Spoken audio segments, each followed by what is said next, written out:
इसलिए ऋषियों ने कहा कि आप बताओ, भागवत ही भगवान है, कोई है ही नहीं भगवान,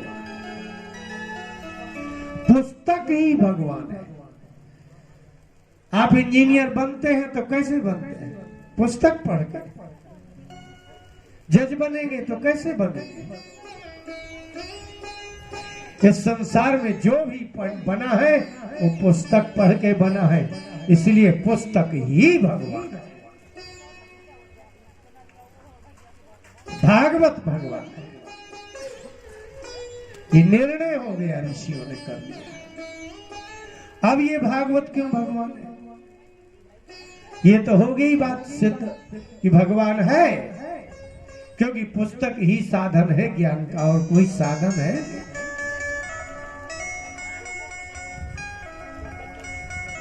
भागवत का क्या महत्व है? पुस्तक का यही महत्व है कि आप जज हो जाओ, साइंटिस्ट हो जाओ। ये जो आपकी पुस्तक है वो आपको सब कुछ बनाती है, लेकिन भागवत क्या बनाएगी? ये मरने के बाद भी काम आती है और जिंदा में भी काम आती है। गंगा मरने के बाद भी काम आई और जिंदा भी काम आई। इसलिए सगर के पुत्र राख हो गए तब भी गंगा तार के ले गई, अब तो जिंदा में काम आएगी। इसलिए जिंदा है तो भागवत काम आएगी, मरने के बाद भी आएगी, लेकिन इसका भी कोई प्रूफ होना चाहिए। आपको क्या चाहिए? प्रूफ। बोले कहां से प्रारंभ करें? बोले देवताओं से प्रारंभ करो, क्योंकि बड़े लोग जिसको स्वीकार करते हैं उसी को छोटे लोग स्वीकार करते हैं। यदि बड़ों ने किया है तो छोटे करेंगे। इसलिए संसार में सृष्टि में सबसे बड़ा कौन? बोले देवता। मनुष्य देवताओं की पूजा करते हैं। इसलिए ये बताइए कि देवताओं ने भी कथा की, क्या उनने भी कथा सुनी? बोले भागवत की विशेषता ही तभी कहलाएगी जब देवता भी कथा सुने। आपकी क्या गिनती, आप तो आदमी हैं। इसलिए भागवत मनुष्यों से शुरुआत नहीं है, इसकी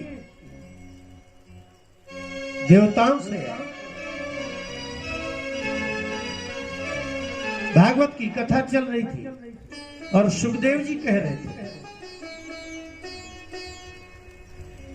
सूत जी ने कहा कि ऋषियों इस बात को बहुत ध्यान से सुनना, क्योंकि जो लोग ध्यान से नहीं सुनते उनकी भी कोई ध्यान से नहीं सुनता। हमेशा कोई ध्यान से, अगर आप हमारी बात ध्यान से सुन रहे हैं तो उसका कारण ही इतना है क्योंकि मैंने गुरु जी की बात बहुत ध्यान से सुनी है। आप नहीं किसी की ध्यान से सुनते, इसलिए आपके लड़का तक आपकी नहीं सुनता, जिसको पैदा किया आपने। क्योंकि आपने अपने बाप की नहीं सुनी तो अब लड़का है आपकी क्यों सुने? क्योंकि आपके यहाँ तो परंपरा है नहीं सुनना किसी की। आपके दादा ने भी नहीं सुनी आपके पिता दादा परदादा की, तो आपके यहाँ तो कलयुग में तो ये एक परंपरा बनी है क्या कि हमें किसी की नहीं सुनना। आपकी कौन सुनेगा? इसलिए सावधान, जो सुनेगा उसकी सब कोई सुनेगा, जो नहीं सुनता तो उसकी भी कोई नहीं सुनता।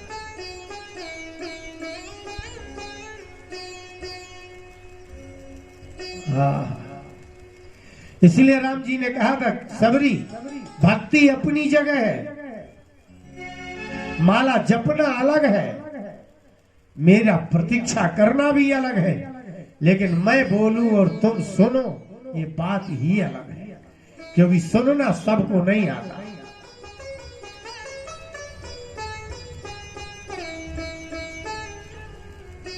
नवधा भगति कहो तो ही पाई। आप सबरी जैसे नहीं हो। लेकिन राम जी ने कहा सावधान सुनो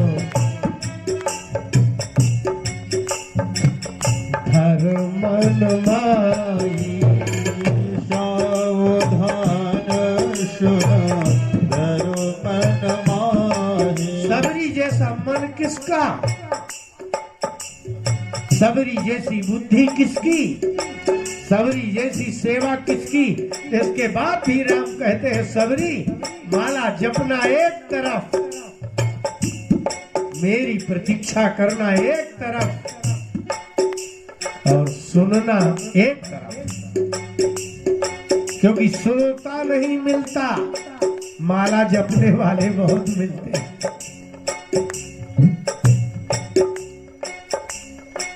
श्रोता नहीं मिलता। हमको पढ़ाते हो गए 35 साल, गुरुजी के यहाँ तो 1 लाख विद्यार्थी आए, लेकिन ऐसा इतिहास है कि गुरुजी ने किसी को अपने घर नहीं रखा। मैं गांव से आया, महामूर्ख, गधा, अपवित्र बुद्धि, इसके बाद भी गुरुजी ने हमारे बड़े भाई साहब से कहा इसको मेरे घर छोड़ जाओ। मैं गुरुजी के घर रहा, मुझे रखा। क्यों? बोले कहते थे कि ये बहुत ध्यान से सुनता है। कुछ नहीं है इसमें, कोई गुण नहीं है, सब दुर्गुण है, लेकिन इसमें सबसे बड़ा गुण है कि ये मेरी बात ध्यान से सुनता है। बस वो आचार्य की किताब एमए की पढ़ाते थे, मैं एक की क्लास में था संस्कृत में, लेकिन एक दिन पता कैसे चला, वो आए आचार्य के विद्यार्थी, गुरुजी ने कहा बोलो भाई कहाँ से पढ़ना है, तो उनने आगे से बोल दिया, तो मैंने कहा वहां से नहीं है यहाँ से है। गुरुजी बोले कितना ध्यान से सुनता है, इसकी तो क्लास की भी चीज नहीं। इसलिए कहा था नवोधा भगति कहो तो ही पाही। हे सबरी, मैं जिससे पैदा हुआ उस कौशल्या को भी मैंने नवोधा भक्ति नहीं सुनाई। क्यों? क्योंकि उसने ममता के कारण मेरी बात ध्यान से नहीं सुनी। मैंने राजा दशरथ को भी नवोधा भक्ति नहीं सुनाई, क्योंकि उसको मोह के कारण वो मेरी बात नहीं सुनते। ऋषियों को भी मैंने नवोधा भक्ति नहीं सुनाई। क्यों? क्योंकि उनको जो प्राप्त होना था उनको अब करना ही नहीं है, उनको किसी की सुनना ही नहीं है। बोले आप मिल गए, अब हम ऊपर जा रहे हैं, अब सुनने की क्या जरूरत है। इसलिए जिनको मैं मिला वो ऊपर चले गए, जिनने मुझे पैदा किया उनने मेरी सुनी नहीं।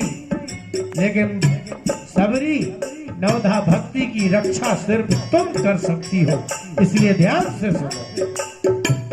सावधान सुनो,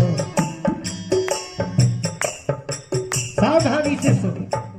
और क्या करें? धर्मन माय, सुना ही इसलिए जाता है कि मन में धारण किया जाए। और यदि कितनी जगह मैं गया, मुझे एक ही तुम्हारे पर विश्वास है कि तुम सुनोगी तो करोगी, क्योंकि सुनने वाले बहुत हैं, लेकिन सुन करके करने वाले नहीं मिलते।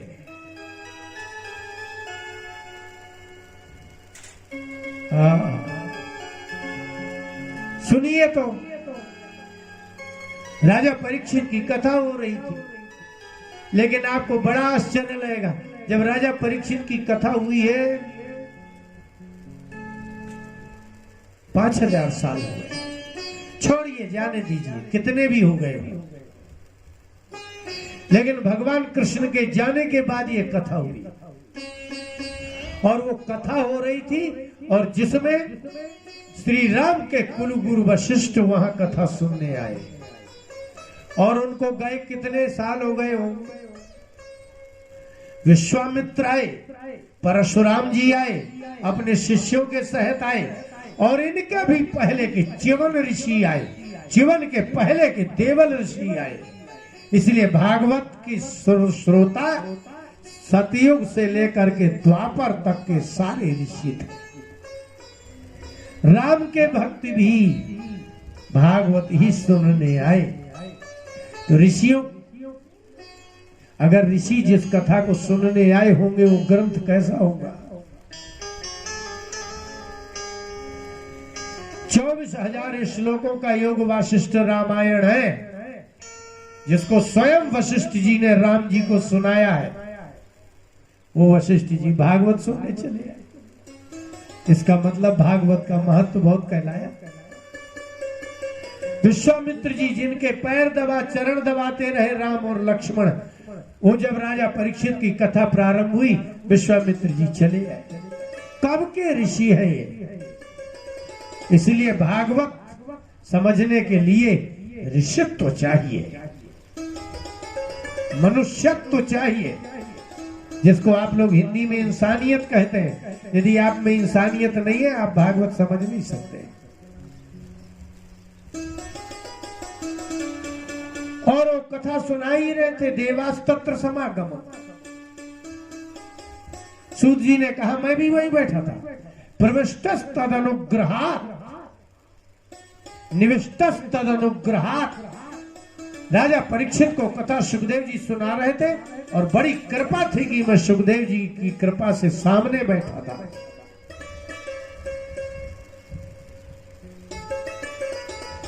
ये इतिहास है। मैं बैठा और सुखदेव जी की कृपा से मैंने इन आंखों से देखा कि देवास तत्र समागमन, देवता आ गए। देवता दिखते हैं किसी को? इसलिए मैं कह रहा हूं कि भागवत का प्रारंभ ऋषियों और देवताओं से हुआ, मनुष्यों से नहीं। अब जब देवता आए तो इससे भी बड़ा आश्चर्य था कि वो सभी देवता कलश लिए आए, और कलश खाली नहीं था, भरा था। वो भी किससे? बोले जो समुद्र का अमृत निकालने के लिए जिसका इतना परिश्रम किया था, जिसके लिए भगवान को कूर्मा अवतार धारण करना पड़ा, मोहिनी अवतार धारण करना पड़ा, वही कलश लेकर के जो धन्वंतरी आए, वो स्वर्ग लोक से उठा करके सारे देवता वो कलश लेके सुखदेव के पास। कितनी परिश्रम की चीज थी। और वह लेकर के आए, बैठे रहे। सुखदेव जी ने कहा कि आइए, देवता है। देवताओं के पलक नहीं गिरती, संस्कृत में उनको अनिमेष कहते हैं। ये जो पलक आपकी गिरती है, देवता की नहीं गिरती, ये उसकी पहचान है। और छाया भी नहीं बनती, ये दूसरी पहचान है। और धरती में पैर नहीं रखते, ये उसकी तीसरी पहचान है।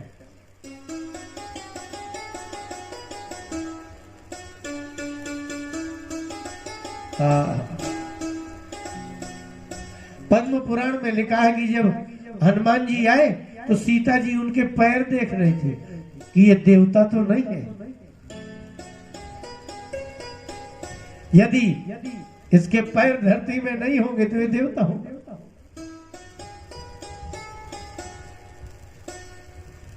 देवताओं ने कहा कि हम कुछ कहना चाहते हैं। सुखदेव जी ने कहा सुनाइए, आप ही पहले सुना लीजिए, फिर कथा प्रारंभ करेंगे। बोले हमारी इच्छा है कि आप ये कलश ले लीजिए। क्या है? अमृत है। सुधा कुंभम गृहीत्वैव, सुधा कुंभ अमृत घड़ा लेकर के आए। हम देवताओं को देखने के लिए लोग हजारों वर्ष तपस्या करते हैं सुखदेव जी। अमृत तो किसी ने देखा ही नहीं है, खाली कहते ही है कि अमृत जैसी वाणी, अमृत जैसा स्वाद। लेकिन उसका स्वाद किसी ने नहीं लिया, किसी ने अमृत को देखा नहीं। हम लाए इन सबको, तो करें क्या इसका? बोले सुधा राज्ञा प्रपीयताम, अब राजा परीक्षित को पिला दो। क्यों?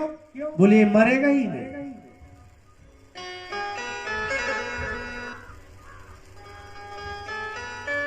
राजा परीक्षित की ओर सुखदेव जी ने देखा होगा, तो परीक्षित जी ने मना कर दिया कि मुझे अजारा मर नहीं होना। क्या करेंगे अजारा मर होके? अमृत पी लोगे तो तुम कभी वृद्ध भी नहीं होगे, अजर हो जाओ।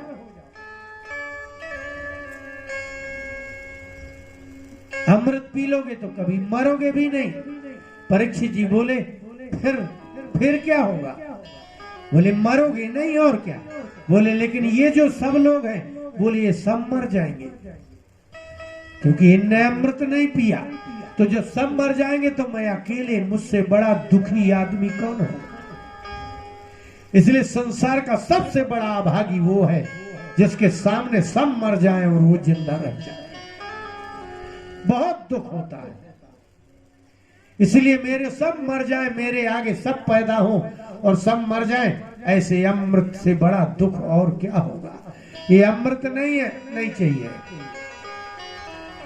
सुखदेव जी ने कहा कि तो ठीक है भाई, जिसको पीने को कह रहे हो कि सुधा राज्ञा प्रपीयता, राजा अमृत पी ले। उन्हीं ने कह दिया नहीं पीना। लेकिन हे देवताओं, संसार में कोई कुछ देता है तो कुछ लेता है। आप अमृत देने आए हैं तो क्या राजा परीक्षित पर कृपा की है? बोले हाँ की है। अमृत देखा ही किसने? लेकिन इसके बदले में लेंगे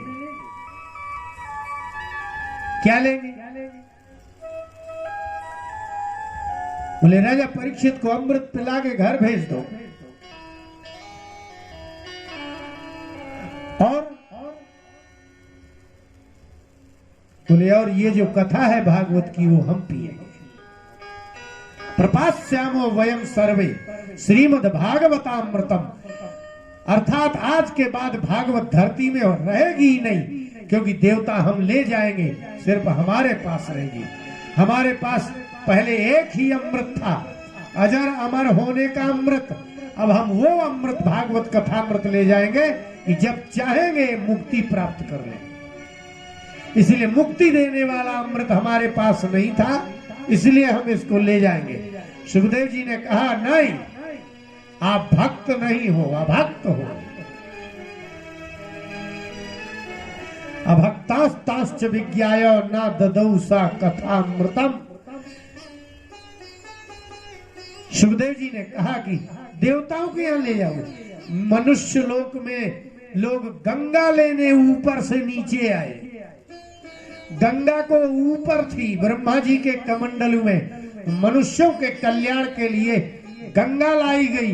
दो राजा चले गए धरती में तपस्या करके, भगीरथ लाए।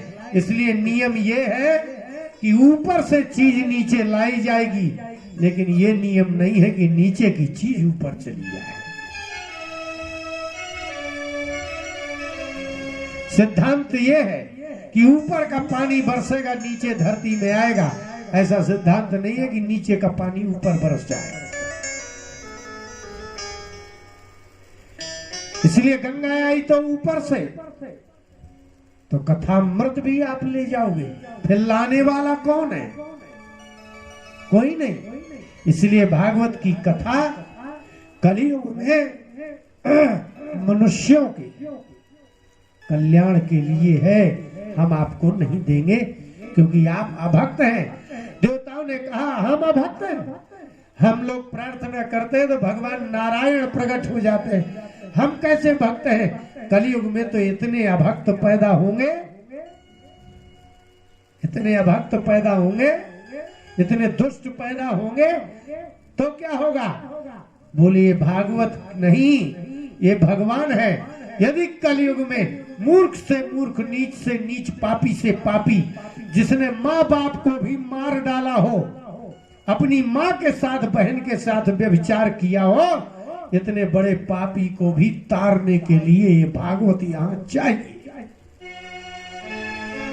आपको नहीं देना, आप जाओ। पूछा है ना, ऋषियों ने पूछा, शोधने किम परायण,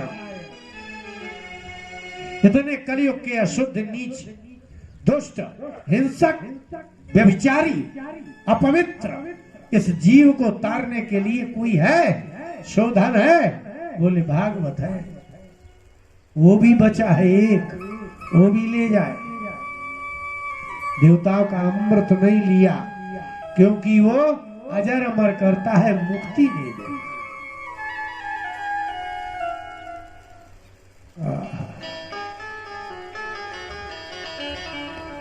बोले भक्तवत्सल भगवान की जय।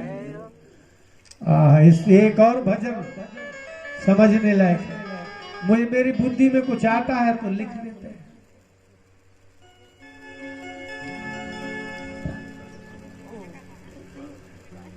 प्रभु कष्ट अनंत अपार यहाँ। ये कुंवारे बैठे कुंवारों से पूछो, इस संसार में सुख है? बोले नहीं। शादीशुदा से पूछो, वो कहता है नहीं। अब बचे ही कौन है? ये दुखियों का संसार है। शादीशुदा, कुंवारा, रड़ुआ सब कहते बेकार है। कोई तो कहो सही है। ई प्रभु कष्ट अनंत अपार यहाँ, है कौन यहाँ मेरे कष्ट हरे? प्रभु कष्ट अनंत अपार यहाँ, है वो कौन यहाँ मेरे कष्ट हरे? प्रभु कष्ट अनंत अपार यहाँ, है वो कौन यहाँ मेरे कष्ट हरे? इस भजन को बहुत ध्यान से सुनना। इस भजन की पंक्ति के अंत में हरे लिखा है ना, प्रभु कष्ट अनंत अपार यहाँ। प्रभु कष्ट अनंत अपार यहाँ, है वो कौन यहाँ मेरे कष्ट हरे?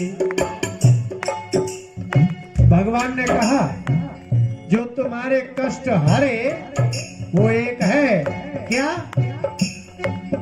हरे राम हरे हरे राम, हरे हरे कृष्ण हरे हरे कृष्ण, हरे हरे राम हरे हरे राम, हरे हरे कृष्ण हरे हरे कृष्ण, हरे। कौन कष्ट हरे?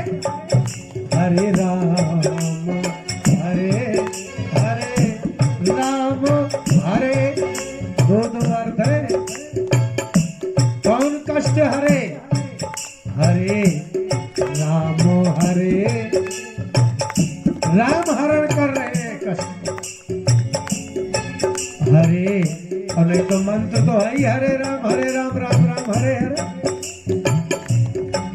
हरे राम हरे हरे राम, हरे। बोले अब राम भी नहीं हरे तो हरे कृष्ण हरे हरे कृष्ण, हरे हरे राम हरे हरे राम, हरे हरे कृष्ण हरे हरे कृष्ण, हरे। समस्या क्या हो गई? ये प्रार्थना उतरती उम्र की है। भगवान ने कहा तो अच्छा, तुमने अभी तक क्यों नहीं कहा? बुढ़ापे में बता रहा है। बोले क्या करें? तन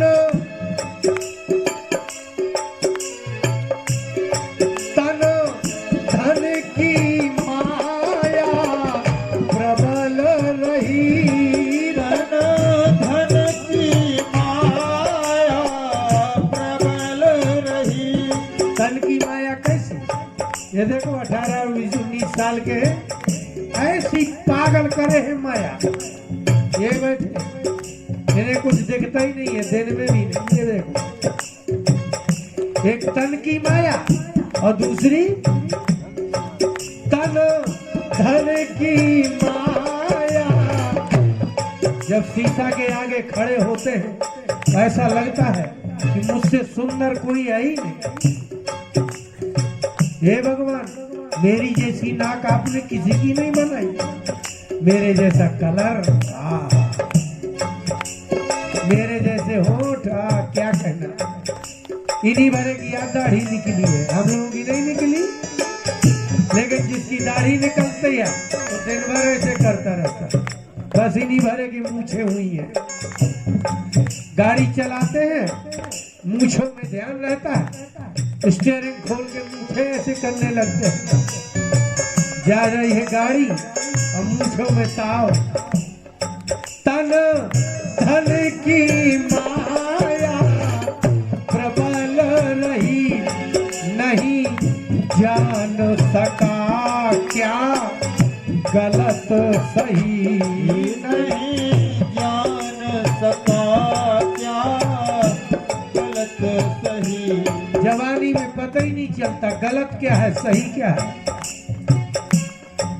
हर बार यहाँ आया माधव, हर बार यहाँ आया माधव, हर बार यहाँ जन्मे माधव, हर बार दुखी, हर बार मरे।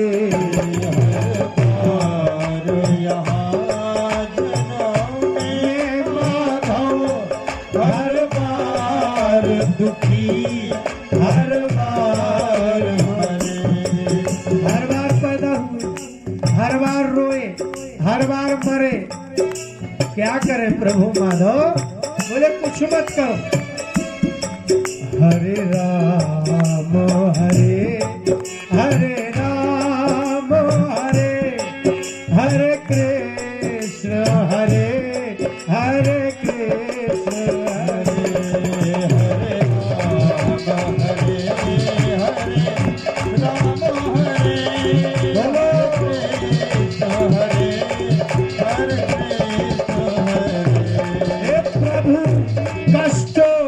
अपार अनंत यहाँ प्रभु अपार यहाँ है कौन यहाँ मेरे दुख हरे, है कौन यहाँ मेरे दुख हरे। उदास मत हो। हरे राम हरे हरे राम हरे हरे कृष्ण हरे हरे राम हरे हरे राम हरे हरे कृष्ण हरे हरे कृष्ण हरे कृष्ण हरे हरे कृष्ण हरे।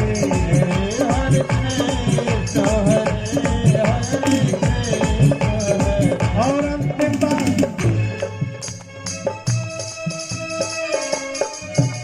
भगवान ने कहा तो भाई अंतिम बात बोलो, तुम्हारी बातें सुनने लायक नहीं है। दुखी आदमी की बातें खत्म होती है क्या? सवेरा हो जाता, रात भर बातें चलती हैं। ब्रजपाल दयाल दया कर दो, ब्रजपाल दयाल दया कर दो। कुछ भक्ति भाव मन में भर दो, कुछ भक्ति भाव मन में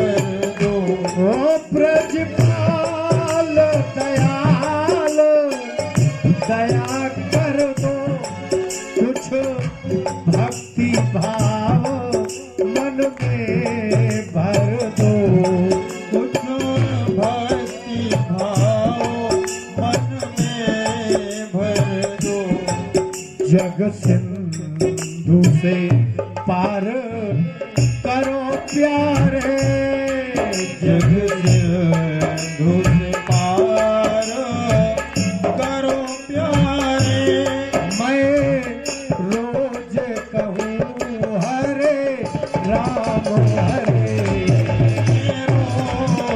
कहूँ हरे राम से पार करो प्यारे, मैं रोज कहूँ हरे राम हरे, पार करो प्यारे, मैं रोज कहूँ हरे राम हरे राम हरे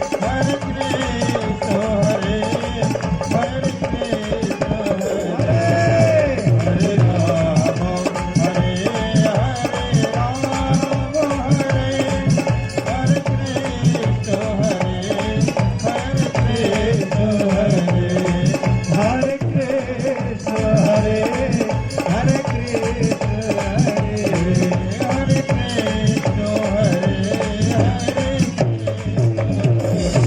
बोले भक्त वत्सल भगवान की ऐसी बात है। इसलिए देवताओं को नहीं दी, क्योंकि आप लोगों के बिलहरा गांव के लिए भागवत बच गई। अगर वो देवता ले गए होते तो वैसे भी इसका नाम क्या है, गांव का नाम? आप एक वो मनाते हो उत्सव, उसका नाम है दशहरा। इसका क्या नाम है? बेलहरा। तो दशहरा क्यों कहते हैं? बोले जो 10 शेर को जो हरण किया ना जिस दिन, उसी का नाम है दशहरा। इस गांव में किसी का बिल हरण कर लिया होगा, इसलिए तो नाम है बेलहरा। बिल माने, बेलहरा माने जानते क्या होता है? आपको मालूम है? सांप। बेलहरा माने सांप। ताली बजाने की जरूरत नहीं है, पता नहीं है इसलिए बजा दी ना, पता ही नहीं है। जैसे कोई अंग्रेज आए, आदिवासियों के बीच में चला जाए जंगल में, और वो कहे स्टूपिड कहेंगे, तो सब ताली बजा दे, वाह हमको स्टूपिड कहा।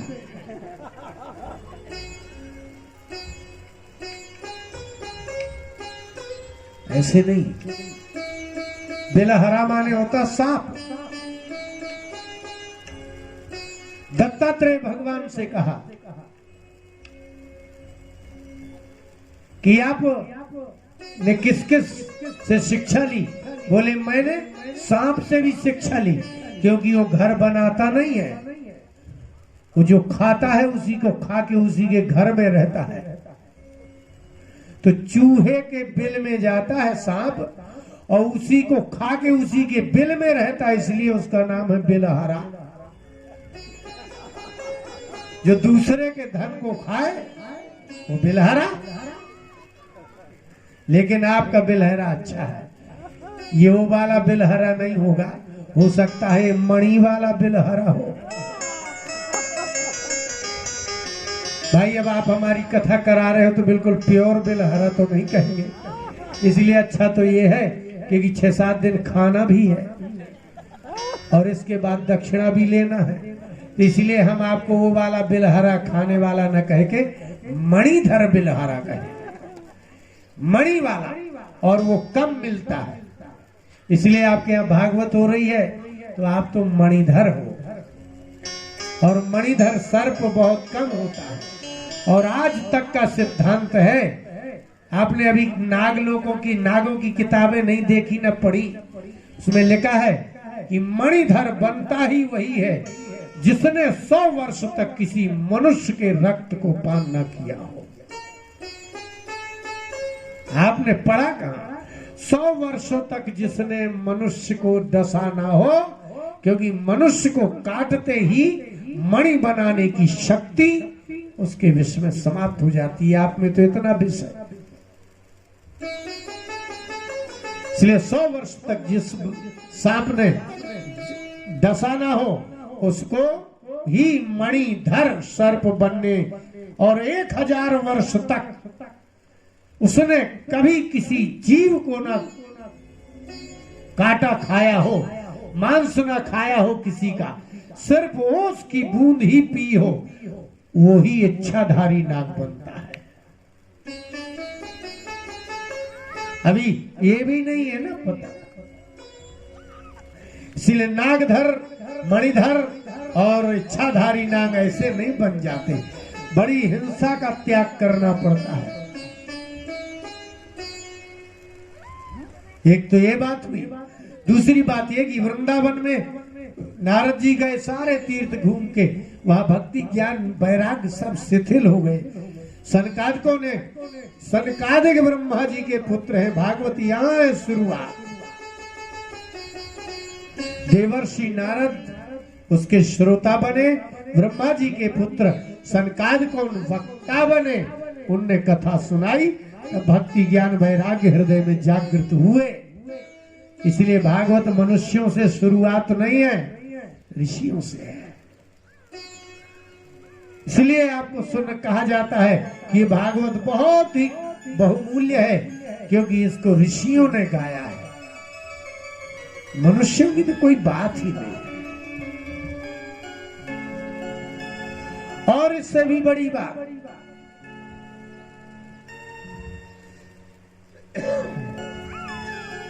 सनकादिकों ने कहा कि नारद जी, एक ऐसा ब्राह्मण जिसके संतान ही नहीं हो रही थी, लेकिन एक दिन वो आत्महत्या करने गए और महात्मा की कृपा से एक फल मिला, वो उसने अपनी पत्नी को दिया, उसने गाय को खिलाया, लेकिन गौ के भी पुत्र हुआ और उसके कान थे वैसे, तो गोकर्ण नाम पड़ा। भागवत के वक्ता ऐसे वैसे नहीं है। आप लोग तो चाहे जिसको बुला लेते हो, अभी छांटो कि भागवत का वक्ता कौन है। सनकादिक ब्रह्मा जी, शुभदेव और गोकर्ण इसके वक्ता हैं। जो जनता को यहाँ की वहां उल्टी सीधी सुनाए, वो भागवत वक्ता नहीं है। जो भागवत के एक एक पद का अर्थ जानता हो, वो ही आपका कल्याण कर सकते हैं। जो आप कुछ जानते ही नहीं है, वो क्या करेगा। इसलिए देवर्षि नारद को सुना करके सनकादिकों ने, और जब वो बालक गौ के पैदा हुआ, लेकिन वो जो उसकी पत्नी थी ना, उसको खाया नहीं, उसकी बहन का पुत्र लाई, उसका नाम पड़ा धुंधकारी।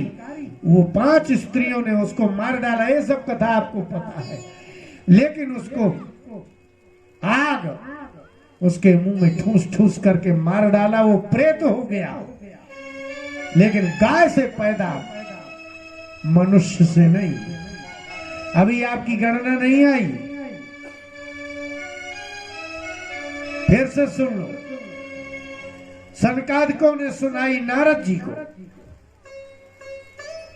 शुभदेव जी ने सुनाई परीक्षित को, और गोकर्ण ने उस पापी को सुनाई जब वो प्रेत बन गया, तो ये बताने के लिए कहा कि मरने के बाद भी यदि आप प्रेत बन जाओ और आपको बड़ी वेदना हो, और यदि आपको कोई भागवत सुना दे, तो आप मरने के बाद भी तर जाओगे।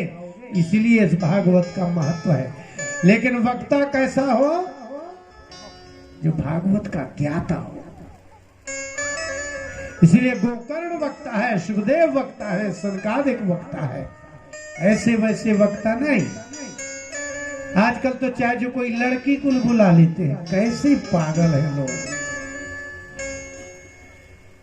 कौन है ऐसी कन्या जो आपका कल्याण कर देगी।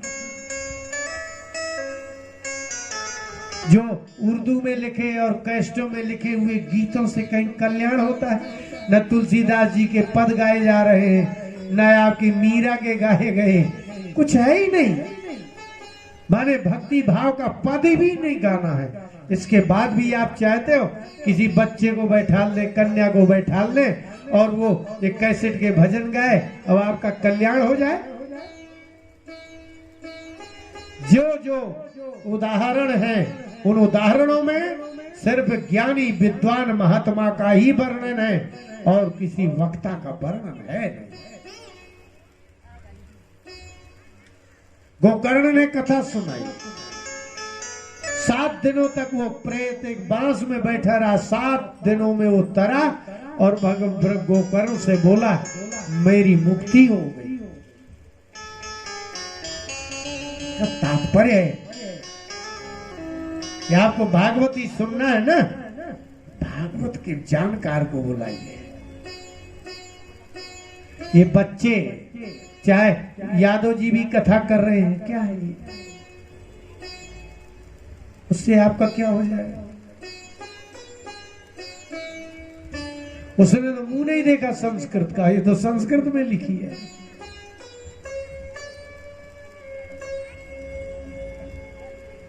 संस्कृत पाठशाला का मुंह नहीं देखा, इसलिए कष्टों में बजने वाले भजन ये आपके हृदय में भक्ति जागृत नहीं करते, आपके हृदय में मादकता पैदा करते हैं, इसलिए आप नाचते हो। नाच होता ही तब है जब मादकता पैदा हो जाए। एक और नाच है जब मुग्धता पैदा हो जाए, इसलिए मीरा नाचती है क्योंकि वो मुग्धता पैदा है, वो पद है, वो भक्ति पद है। इसलिए भक्ति पद में नृत्य होगा तो मुग्धता होगी, भक्ति कहलाएगी। कष्टों में गाए गए भजनों से ये मुग्धता नहीं है, ये मादकता है। इसलिए तो कलयुग में आप लोगों की बुद्धि ऐसी हो रही है। एक गांव में हम गए थे, वहां तो 70 कथा हो गई थी। झांसी के पास एक गांव, वहां हमारी कथा होनी थी। हमने कहा भैया हमको टाइम नहीं है। उस गांव में एक कथावाचक आया, यादव जी थे, उन्होंने कथा कराई। 3 दिन कथा हो गई, तब पता चला कि वो अग्रवाल है कथावाचक। तो 3 दिन तक पैर छुए और 3 दिन के बाद अश्रद्धा हो गई भागवत।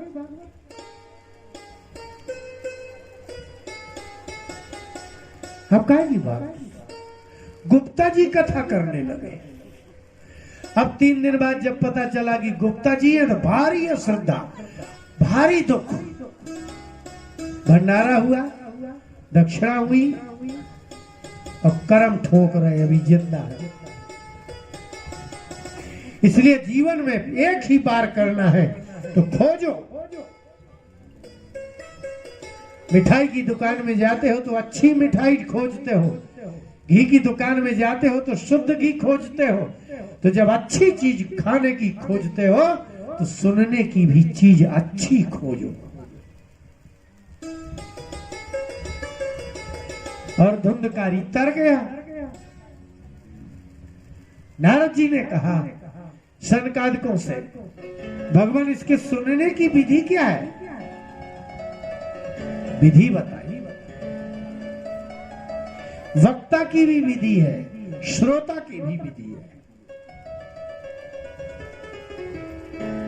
हम तो जिस गांव में जाएं, जिस शहर में जाएं, ऐसा ही कहते हैं, ध्यान रहे भागवत कराने के बाद यदि पछतावा हो रहा है तो तुमने भागवत कराई नहीं। इसलिए जो लोग 50-50 लाख रुपए में आते हैं उनको भागवत का एक श्लोक नहीं आता, एक श्लोक। उनको आता है लूट कर ले गया मेरा दिल, दिल ही लुटवाना है। मीरा के पद छोड़े, सूरदास के पद छोड़े, इनमें आपकी भक्ति जगेगी। इसलिए भक्ति मय पद गाइए, विद्वान बुलाइए, जो भागवत समझता हो जानता हो उसको बुलाइए।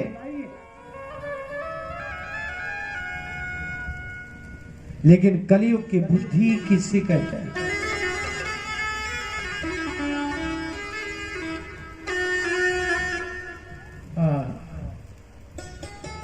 इसलिए भागवत का सबसे बड़ा महात्मा कि धुंधकारी मरने के बाद भी तर गया। नारद जी ने देखा कि वृंदावन में किसी को ज्ञान नहीं है, भक्ति नहीं है, वैराग्य नहीं है। आपको वैराग्य कहते उसे है कि भागवत सुनने के बाद लोभ नष्ट हो जाए, त्यागने की इच्छा हो जाए, ये वैराग्य है। और भागवत को अच्छे से सुन लिया जाए, ये बुद्धि में ज्ञान हो जाए, ये संसार में शरीर किसी काम का नहीं, अब तो शेष बचा जीवन भगवान का है, ये ज्ञान है। और भगवान के विषय में दृढ़ता जागृत हो जाए, भक्ति है, यही भागवत का फल है, यही सुनने का फल है। बोले भक्तवत्सल भगवान की।